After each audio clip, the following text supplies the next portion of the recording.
Sounds about right. What does that mean? Considering that most machines in a static or constant speed situation have roughly 50-50 weight distribution, we can begin to calculate the guidelines for correct throttle control through a turn. The fact the rear contact patch is the larger of the two tells the story. Give me more weight, I can handle it. So, once in the corner, our task is to shift 10 to 20% more load to the rear to give it its fair share of load. This we do with the throttle. Technically speaking, we want a slight 0.1 to 0.2 Gs of acceleration to accomplish that. Simply put, in a straight line, it's the force generated by a smooth fifth gear roll-on in the 4 to 6,000 RPM range on pretty much anything over 600cc. That's not much acceleration, but it transfers the weight. Whatever the RPM range, we must maintain the weight transfer by continuing our throttle roll-on. Throttle control rule number 1. Once the throttle is cracked open, it is rolled on evenly, smoothly and continuously throughout the remainder of the turn. This is not just a racing technique. It applies to all corners on all motorcycles.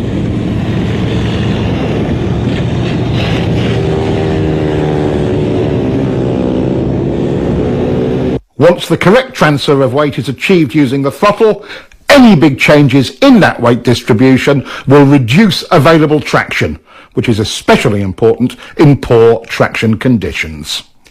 Once the bike is fully leaned over, violating rule number 1 with poor throttle control will underweight or overweight that particular tyre bike combination. Here again, even in poor traction conditions, good throttle control gives maximum stability and grip. Slides aren't the only negative result from rolling the throttle on and off. For track riding and racing, each throttle on off or even just a hesitation will cost you time. At least a tenth of a second, about a bike length, in a slow to medium speed turn.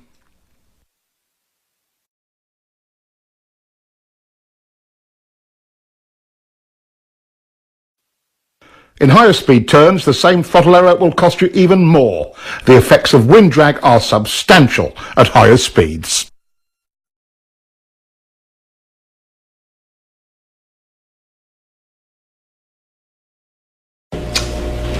If the surface is slippery, do you want to overload the front or rear tires? No! Correct.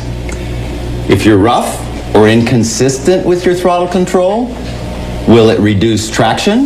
Yes! Exactly. If you have good throttle control, will the weight be distributed properly on both the front and rear tire? Yes! Exactly. Now, what is throttle control rule number 1? Once the throttle is cracked open, it is rolled on evenly, smoothly, and constantly throughout the remainder of the turn. Good. Now, repeat that to yourself 1,000 times. Once the throttle is cracked open, it is rolled.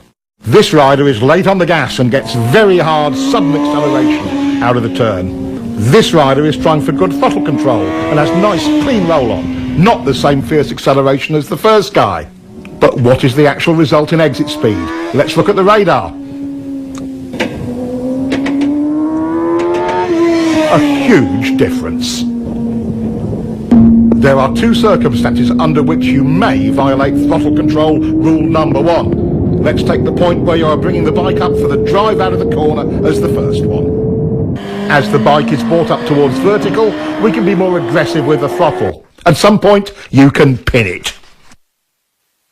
Coordinating your throttle roll-on with bringing up the bike is how to maximize your drive off of any corner on any size bike.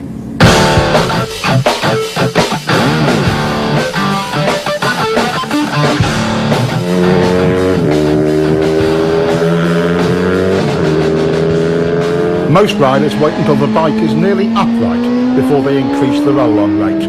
The skill of it is in accurate timing of the pick-up and roll-on. What difference does it make? Quite a lot.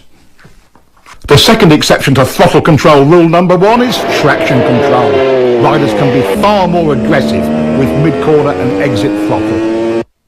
Double apex turns are the other exception to the throttle control rule. Since you're actually dealing with 2 turns, it's okay to roll off or stop the roll-on between the 2.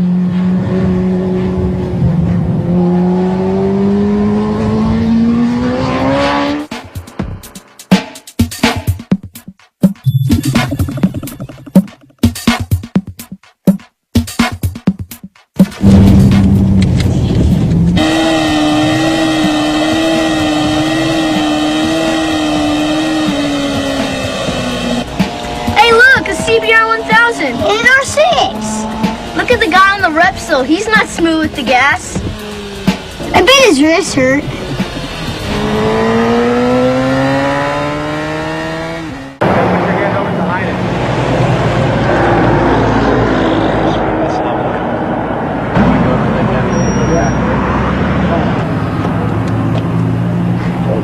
Told ya. What are you looking at, kid? Your tires. What do you kids know about riding?